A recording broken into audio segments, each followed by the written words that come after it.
इस कालखंड के प्रथम शिव के शिष्य और हम सबों के परम आदरणीय वरेण्य गुरु भ्राता साहब श्री के चरणों में मेरा प्रणाम है। शक्ति स्वरूपा माँ नीलम आनंद जी के चरणों में मेरा प्रणाम है और झारसुगड़ा के इस मैदान में इस स्थान पे उपस्थित सभी गुरु भाई गुरु बहन के चरणों में मेरा प्रणाम है।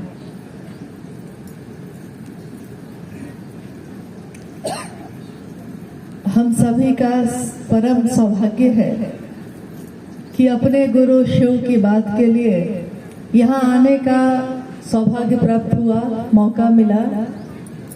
और पिछले 4-5 दिन उड़ीसा राज्य के लिए थोड़ा भारी गुजरा है मौसम के मामले में, लेकिन देखिए महागुरु महादेव की असीम दया से इस विपरीत परिस्थिति में भी किस तरह महादेव ने व्यवस्था करके अपने काम को तो करवा ही लिया। हम योजना कुछ और बनाते हैं और महादेव की योजना कुछ और होती है।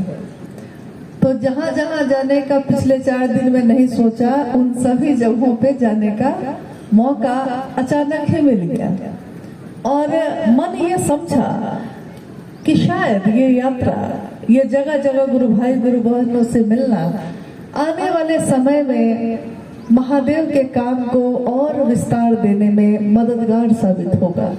जो साहब ने चाहा, जो दीदी माँ ने चाहा, हम सब उसी के अनुसार चाहते कुछ है लेकिन करते कुछ और चले जाते हैं। और आज अभी भी सुबह से हम लोग सोच रहे थे कि मौसम क्या कह रहा है, मौसम विभाग क्या कह रहा है। तो मौसम विभाग कह रहा था कि बहुत भारी बारिश होगी। महादेव की दया के आश्रय में अगर सामूहिक प्रार्थना की जाए तो महादेव कितनी दया करते हैं। अभी का समय जहां हम आप बैठे हैं इसका उदाहरण है। उन्हीं की दया से कोई बोल पाता है, कोई सुन पाता है, कोई उनके लिए कुछ कर पाता है। नहीं तो महादेव के लिए हम आप कुछ करें ये सामान्य बात नहीं है। महादेव दुनिया के लिए करते हैं, लेकिन दुनिया के लोग महादेव के लिए कर रहे हैं, ये असाधारण बात है। हमारी विशाल नहीं, हमारी क्षमता नहीं है, हम में योग्यता नहीं है, लेकिन तब भी अपने गुरु शिव के लिए गुरु ने इतना सामर्थ्यवान बनाया है कि आप ही हम ही जो कर रहे हैं उसके द्वारा जितना भर जरूरत है उतना काम हो जा रहा है। इसी झारसुगड़ा में आज से 12-13 वर्ष पूर्व हमारे वरेण्य गुरु भ्राता साहब श्री का आगमन हुआ।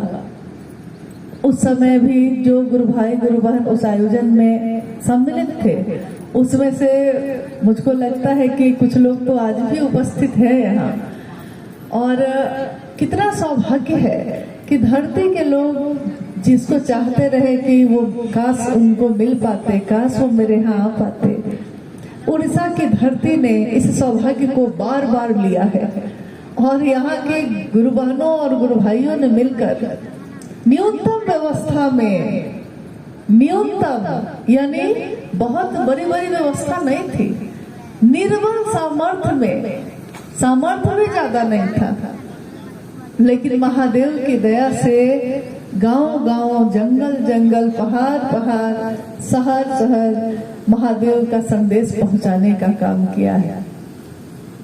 हम शिव शिष्यों का हृदय उन सभी को नमन करता है जिन्होंने साहब श्री हरिनानंद जी के इस संकल्प को, इस संदेश को लोगों तक पहुंचाने में अपनी भूमिका प्रदान की है, अपनी सहभागिता दी है। और उनकी ये सहभागिता इतिहास जब बनेगा शिव शिष्यता का, उसमें सुनहरे अक्षरों में दर्ज होगा। दुनिया जब पढ़ेगी शिव शिष्यता कैसे आई इस कालखंड में, किसने लाने का काम किया, किसने बढ़ाया, तो उसमें उन बातों का जिक्र होगा या शायद ना होगा। शायद बहुत लोगों को लोग जानेंगे भी नहीं, लेकिन इमारत जो खड़ी होगी शिवता की, उसके नींव के पत्थर यही लोग हैं और रहेंगे। आज इस कार्यक्रम का जिसका आयोजन बहुत असंख्य लोगों ने मिलकर किया, इस आयोजन का एक ही उद्देश्य है कि मेरे गुरु शिव हैं और आपके भी हो सकते हैं। साहब हरिंद्रानंद जी का ये संदेश लेकर जगह जगह हम लोग जाते रहते हैं, जिस तरह आप जाते हैं। सबसे पहले आइए हम लोग इस बात पर विचार करें, ये शिव की शिष्यता क्या है। शिव तो भगवान है ही, महागुरु महादेव भी है, जगत के गुरु भी है। और अभी आपने चर्चाओं में सुना, उनके अनेक रूपों के नाम को आपने सुना। जब हम लोग भुवनेश्वर के रास्ते पे आ रहे थे तो रास्ते में उनका लिंगराज मंदिर भी है, वहां उनके अलग रूप में पूजा होती है। उज्जैन चले जाइए महाकाल के रूप में, वहां महाकाल के रूप में होती है। देवघर चले जाइए, वहां वैद्यनाथ के रूप में होती है। वैद्यनाथ मतलब जो वैद्य का भी वैद्य है, महावैद्य, काल से भी जो बड़ी सत्ता है, यानी महाकाल। और बनारस में जो शिव का मंदिर है, उस मंदिर का नाम है ज्ञानवापी महादेव। ज्ञानवापी यानी शिव के ज्ञान दाता स्वरूप को कहा गया है। शिव क्या करते हैं? शिव ज्ञान का वपन करते हैं, ज्ञान का रोपण करते हैं। जैसे हम लोग अपने खेत में पौधा तैयार करके कैसे एक जगह पौधा तैयार करते हैं और पूरे खेत में जाकर हम लोग